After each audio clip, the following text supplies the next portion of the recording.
All right, welcome back. Russian Foreign Minister Sergey Lavrov issuing a chilling warning about a, quote, direct clash with NATO if they send peacekeepers into the region, disrupting Putin's military operation or his war or his invasion. Remember, Russia doesn't even call it a war. They still call it a military operation. Let's bring in to discuss the former U.S. ambassador to NATO and former special representative to Ukraine, Ambassador Kurt Volker. Ambassador, thank you so much for joining us here today. No mistake, there is a war happening in Ukraine between Ukrainian forces and Russian forces at this time. But I'm curious to note, if I take this step by step with you, Sergey Lavrov, essentially Antony Blinken's counterpart for Russia, it says, quotes, a direct clash if there's any involvement with NATO. Does that concern you with your background, or is this more rhetoric? Your thoughts?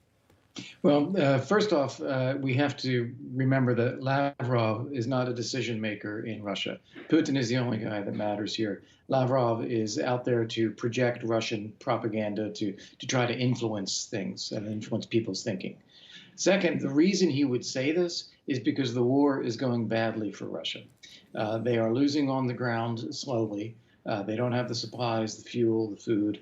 They've had a lot of casualties. They're having to regroup, and that is making them more desperate. So what they really want to avoid is NATO or Western countries supporting Ukraine or joining the war in any way. So he's trying to warn us off of that in advance of this NATO meeting.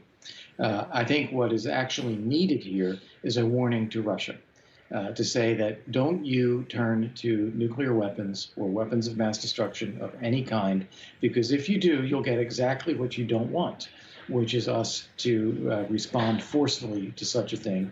And yes, we are going to continue to supply Ukraine so that they can defend themselves against your attacks. I don't believe that Russia will initiate any attack against NATO or the West because they don't want it. Ambassador, President Biden right now en route to Brussels for that emergency NATO meeting that's scheduled to happen, I believe, tomorrow. I'm curious to get your if I can dive into your head on this. What do you believe will be discussed? Sometimes it's pomp and circumstance and having these leaders shake hands, but this meeting seems to be a little different. Yeah, it is. It's a crisis meeting that was called on an extraordinary basis because of the war. The leaders will get together and have a focused conversation about Ukraine and about NATO collective defense, rather than the kind of generic meetings that they often have. The first thing that they will do, and it's important, is to reaffirm that NATO stands by the defense of its members. So whether it's Poland or the Baltic states or Bulgaria, any attack on them will be met with a response by all of NATO.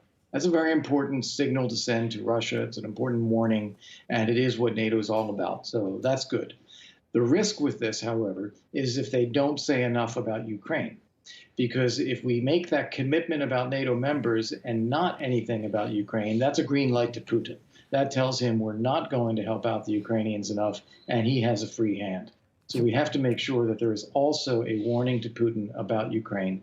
I'd say there are three things we should say. One, that Ukraine's survival as an independent state is an interest of NATO. Two, crimes against humanity, war crimes committed by Russia, will be registered, and there will be individual accountability for Putin, the generals, the colonels, everybody who is committing war crimes in Ukraine. And thirdly, what I said before, any use of nuclear weapons will meet with a forceful response by NATO. Excellent to get your take on that, and I will watch for those three moments tomorrow as they happen, any report that comes out. Thanks to you, Ambassador Kurt Volker, coming on. We do appreciate your time, Ambassador. My pleasure. Thank you so much. Hey, I'm Rob Finnerty. Thanks for watching. If you enjoyed this video, please join the conversation in the comments below. Don't forget to subscribe, too. Hit the bell icon to be alerted to breaking news. And remember, there's a whole lot more on Newsmax TV, America's fastest growing cable news network. Newsmax TV, we're real news for real people.